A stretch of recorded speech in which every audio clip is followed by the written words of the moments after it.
Bismillahirrahmanirrahim.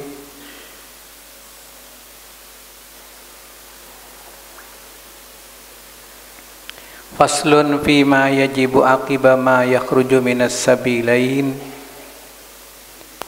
Adapun ini ialah satu pasal fima yajibu, di dalam menerangkan sesuatu yajibu yang wajib apa ma aqiba ma yakhruju, setelah apa yakhruju yang keluar apa ma minas sabila ini dari dua jalan, dari dua kemaluan, baik laki ataupun perempuan. Yajibu wajib, al-istinja'u apa beristinja, bercebok, min kulli ratbin kharijin minas sabilaini ghairil maniyyi, dari setiap sesuatu yang basah yang keluar minas sabilaini dari jalan depan dan belakang, ghairil maniyyi selain air sperma. Dengan apa cewoknya itu? Bil ma'i, dengan air, ila ayat hural mahallu, sampai suci apa tempatnya najis itu. Aw yamsahahu salasa masahatin aw aksara, atau dengan cara mengusap 3 kali atau lebih, hingga ila ayyang qal mahallu, hingga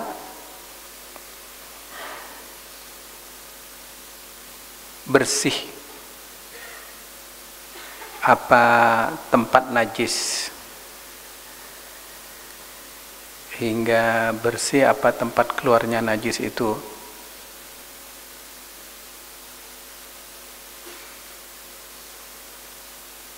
Mungkin wa imbaqiyal athar, walaupun ada sisa najis,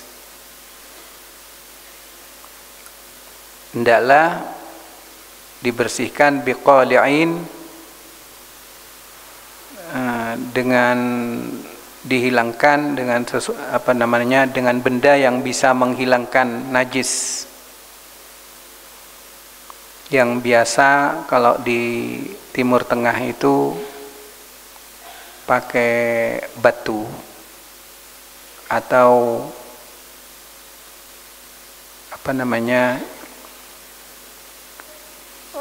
seperti batu bata gitu, batu biasa. Tapi sekarang ini sudah enggak kepake ini cuman ilmu saja. Sekarang sudah kalau ada air, ada tisu gitu ya. Jadi benda yang bisa menghilangkan najis, benda itu suci. Kemudian biqali'in tahirin jamidin, padat, ghairi muhtaramin, tidak dimuliakan. Dalam bahasa fikih itu ada alat bersuci yang tidak dimuliakan. Yang tidak dimuliakan ya seperti batu merah, batu putih itu ya.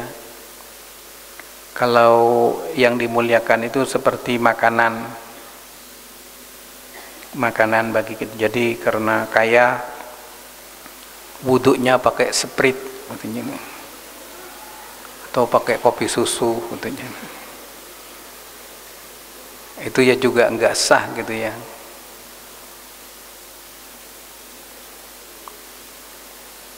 Kemudian tanpa najis itu berpindah tempat dan sebelum mengering. Ini kalau pakai alat yang alternatif, batu merah atau batu putih, seperti batu yang dibuat bata di Madura itu, batu kapur.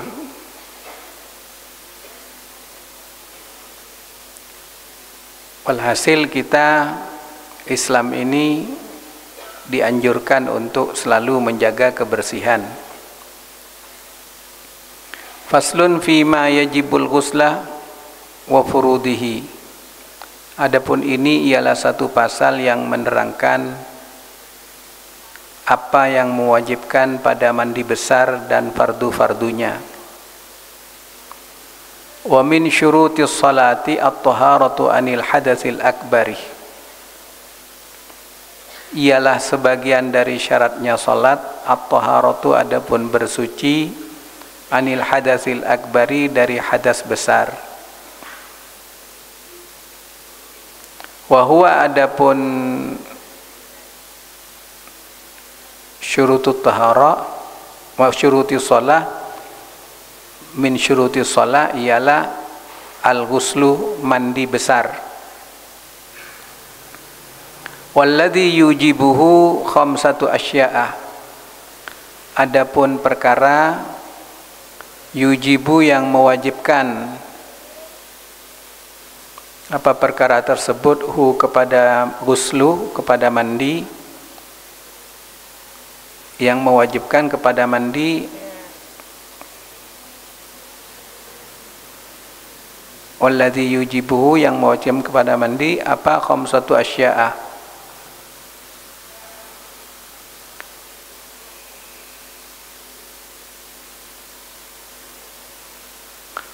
Walladzi yujibuhu, adapun sesuatu yang mewajibkan hu kepada mandi, khamsatu asya'a, ialah 5 perkara.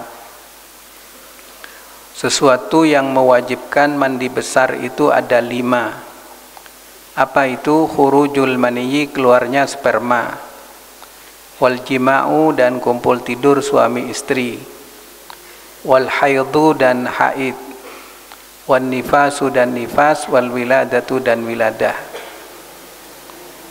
Jadi perempuan yang bersalin, melahirkan, itu ada 2 kewajiban mandi.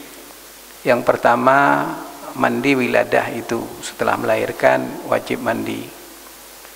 Setelah itu selama tenggang waktu, apakah 20 hari, apakah 40 hari, nifasnya itu kalau sudah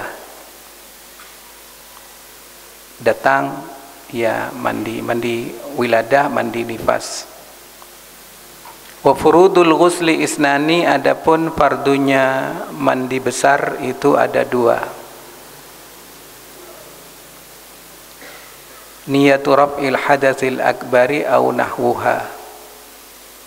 Niat menghilangkan hadas besar atau seumpamanya hadas besar.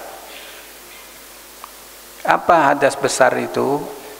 Ya, sesuatu yang mengharuskan mandi besar. Hadas kecil sesuatu yang mengharuskan berwudu. Wa ta'mimu jami'il badani basyaran wa sya'ran wa in kasufah. Dan meratakan seluruh badannya, disiram dengan air, basyaran wa sya'ran, baik kulit maupun rambutnya. Seluruh tubuh harus terkena air, termasuk rambutnya, seluruh bulu-bulunya, gitu ya. Walaupun tebal. Jadi seperti jenggot, walaupun tebal, harus terkena air secara keseluruhan. Faslun fi syurutit taharati wa arkanit tayammumi. Adapun ini ialah satu fasal di dalam menjelaskan syarat-syaratnya bersuci dan rukun-rukun tayammum. Syurutut taharati, adapun syarat-syaratnya bersuci, al-islamu ialah pertama Islam, wa tamyizu, yang kedua tamyiz. Tamyiz itu bisa makan sendiri, bisa mandi sendiri gitu. Wa adamul mani'i min usulil ma'i ilal maqsuli, dan tidak adanya sesuatu yang mencegah min wusulil ma'i dari sampainya air ilal maghsuli pada apa yang dibasuh, pada apa yang disiram.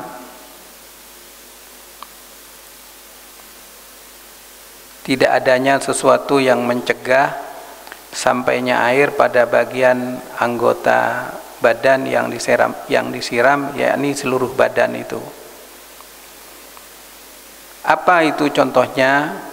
Contohnya seperti di sini kasyam'ain, seperti lilin, cat, apa itu, tip ek,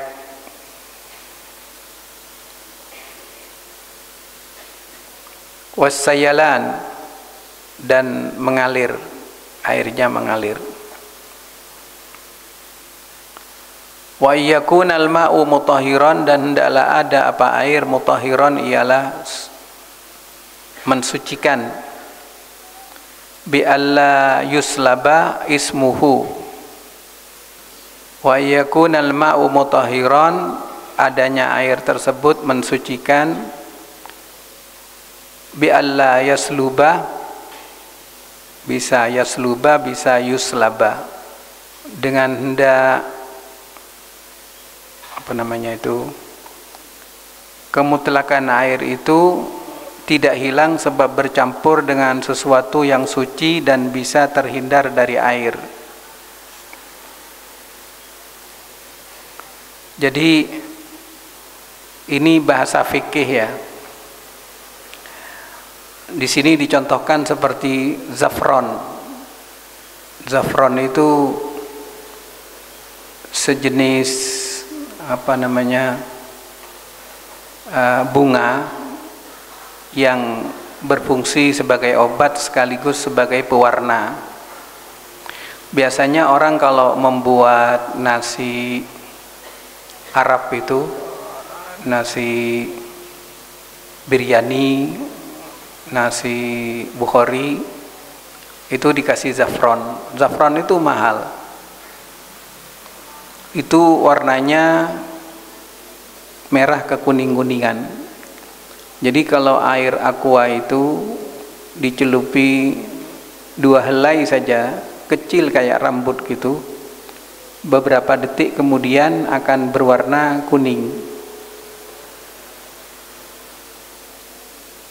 Nah, kalau warna itu sampai menghilangkan nama air itu, artinya kemutlakan air itu bimukhalatatin tahirin yastaghnil ma'u anhu, dengan sesuatu yang namanya itu tidak hilang sebab bercampur dengan sesuatu yang suci itu.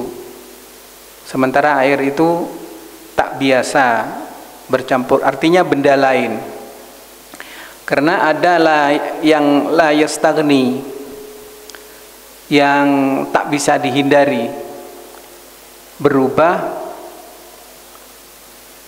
tapi disebabkan oleh benda yang tak bisa dihindari untuk bercampur dengan air. Misalnya lumpur, atau apa namanya itu, celot itu ya. Air itu walaupun berupa celot atau lumut berwarna hijau, lumpur berwarna coklat misalnya, itu tidak mempengaruhi kemutlakan air. Artinya air itu tetap boleh dijadikan sebagai alat wudhu. Tapi kalau yang benda lain, misalnya air putih jernih di 1 galon itu dikasih zafron sampai warnanya kuning pekat, sampai orang itu tak mengatakan itu adalah air, tapi itu adalah air zafron, maka air itu tak bisa untuk dijadikan alat bersuci. Tidak bisa, tapi tetap suci, cuman tak bisa mensucikan. karena sudah hilang kemutlakannya. Atau dengan pewarna, jadi air di galon jernih, putih, bersih, dikasih bubuk pewarna menjadi kuning misalnya, sampai itu orang mengatakan bahwa itu bukan air. Sama dengan teh, kopi, susu, itu kan orang nggak mengatakan itu air.